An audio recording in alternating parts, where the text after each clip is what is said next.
इतनी बड़ी संख्या में महिलाएं निकलती थी या इतने पॉजिटिव तरीके से इतनी मजबूती से अपनी बात रखती थी। डीएम और एसडीओ और डीडीसी तो बहुत ऊंची बात हो गई। मतलब वो तो चलिए जाना पड़ेगा यहाँ से भागलपुर, अपने स्थानीय गाँव में पंचायत। भागलपुर जिले के कहल गांव में पूर्व निर्धारित कार्यक्रम के तहत प्रखंड के अंतिचक और एकचारी में जनसंवाद कार्यक्रम आयोजित किया गया। अंतिचक के विक्रमशिला खुदाई स्थल के सामने और एकचारी के भोलसर उच्च माध्यमिक विद्यालय के प्रांगण में जनसंवाद कार्यक्रम का आयोजन किया गया। दोनों स्थलों पर आयोजित जनसंवाद कार्यक्रम के अवसर पर विभिन्न विभागों के पदाधिकारियों द्वारा जनसंवाद कार्यक्रम के उद्देश्यों के अनुरूप उपस्थित जनसमूह को संचालित जन कल्याणकारी योजनाओं की अद्यतन स्थिति से अवगत कराया गया। इस अवसर पर जिलाधिकारी सुब्रत कुमार सेन ने कहा कि जन संवाद कार्यक्रम का मुख्य उद्देश्य विभिन्न विभागों द्वारा संचालित जन कल्याणकारी योजनाओं के संबंध में आम नागरिकों को अवगत कराना है। भागलपुर से अतीश दीपंकर की रिपोर्ट। इतनी बड़ी संख्या में महिलाएं यहाँ आई हुई हैं। आप सोचिए, आज से 10 साल पहले इतनी बड़ी संख्या में महिलाएं निकलती थी या इतने पॉजिटिव तरीके से इतने मजबूती से अपनी बात रखती थी। डीएम और एसडीओ और डीडीसी तो बहुत ऊंची बात हो गई। मतलब वो तो चलिए जाना पड़ेगा यहाँ से भागलपुर, अपने स्थानीय गांव में पंचायत में भी जो अपनी बात रखनी होती थी उसमें भी कई बार घरों से निकलने की भी समस्या होती थी। जो पंचायती राज संस्थाओं में 50% आरक्षण दिया गया महिलाओं को, उसका प्रभाव है। तो हमको तो बहुत सारा बदलाव और जो है अच्छा बदलाव हमको तो दिख रहा है।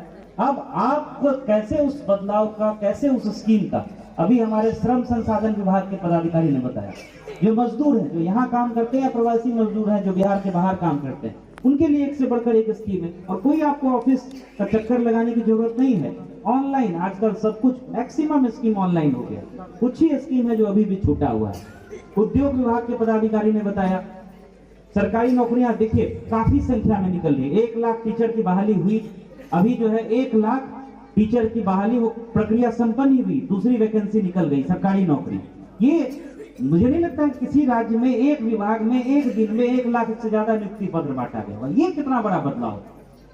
तो हम लोगों को हमेशा जो है पॉजिटिव माइंडसेट के साथ, सकारात्मक सोच के साथ कुछ अच्छा करने के लिए आगे बढ़ना है। देखिए समस्याएं रहेंगी, दाएं बाएं कहने के लिए भी लोग रहेंगे। खास करके जो युवक युवतियां हैं उनसे मेरा होगा किसी तरह के नशे में सम्मिलित हो जाना, किसी तरह की गलत गतिविधि में सम्मिलित होकर के अपने जीवन को बर्बाद करना। अभी तो बहुत अच्छा लगेगा, 18, 20, 25 साल के हैं, 5-10 साल निकल जाएगा, लेकिन उसके बाद जो फिर आपको झेलना पड़ेगा जीवन भर, आपको और आपके परिवार को, वो जो परिवार झेलता है उसी से समझिए और उससे जो पूछिए कि उसकी क्या हाल रहती है। आज इतनी सरकारी नौकरियां हैं, आप अच्छे से पढ़ाई करेंगे, मेहनत करेंगे, निश्चित रूप से आपको नौकरी मिलेगी। आपको लगता है कि आप खुद का अपना व्यवसाय करना चाह रहे हैं, आप मुख्यमंत्री उद्यमी योजना का 10 लाख तक की ऋण, 5 लाख उसमें सब्सिडी है, 5 लाख लौटा, लेकिन उसी पे कोई कहेगा अरे 5 लाख सब्सिडी है इसको दबा लो। बहुत लोग रहता है समझाने वाला कि ये जो 5 लाख है इसको थोड़ी लौटाना है, एक बार मिल गया ना, आगे का देखेंगे बाद में। वो आपके पैन कार्ड पे चढ़ गया ना, आपको ना आपके परिवार को कभी कोई बैंक, कभी कोई सरकारी संस्थान कोई सहायता दे।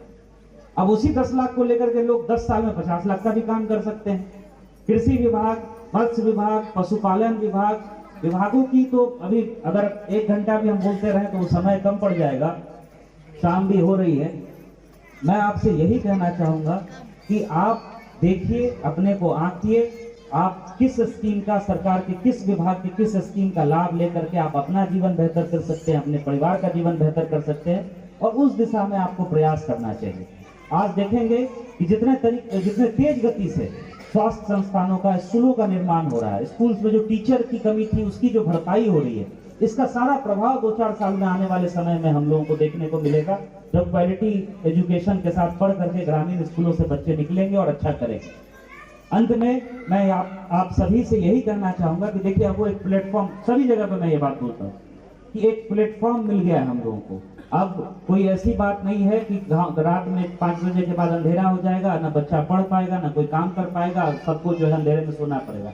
अब रात तक बिजली रहती है, सब लोगों का काम करने का घंटा बढ़ गया है, पढ़ाई करने की अवधि बढ़ गई है, तो बिजली हर एक गांव तक है, सड़कों का विकास हुआ है, नल जल की व्यवस्था हो रही है, आप अगर आगे पढ़ाई करना है, स्टूडेंट क्रेडिट कार्ड है, पहले बैंक में दौड़ना पड़ता था, ये कागज लाइए, जमीन का दीजिए, 4 लाख तक का लोन, लड़कियों को 1% के साधारण ब्याज पे, लड़कों को 4% के ब्याज पे। ये आसानी से आप ऑनलाइन अप्लाई करिए, DRCC बना हुआ है, जिला मुख्यालय में जाइए, सत्यापन कराइए, एग्रीमेंट करिए, आपके संस्थान के खाते में पैसा भेज दिया जाए।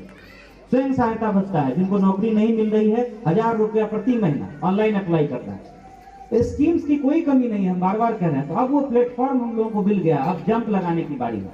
हाई जंप लॉन्ग जंप में होता है ना, दौड़ते हुए आता है, पॉज लेता है, जंप मारता है, वो जंप मारने का समय है, पीछे मुड़ करके रोने का समय नहीं है, मेरा ऐसा मानना है। ठीक है, अच्छे से मेहनत करना है, जो समस्याएं हैं उनके भी निराकरण का भरसक प्रयास करना है। और माननीय मुख्यमंत्री जी ने जो आपकी समस्याएं हैं उसके लिए लोक शिकायत का अधिनियम लाया है, आपके शिकायत के निवारण के लिए। ये 2016 से लागू है। अनुमंडल स्तर पे एक SDO रैंक के PGRO बैठते हैं, आप ऑनलाइन भी आवेदन दे सकते हैं।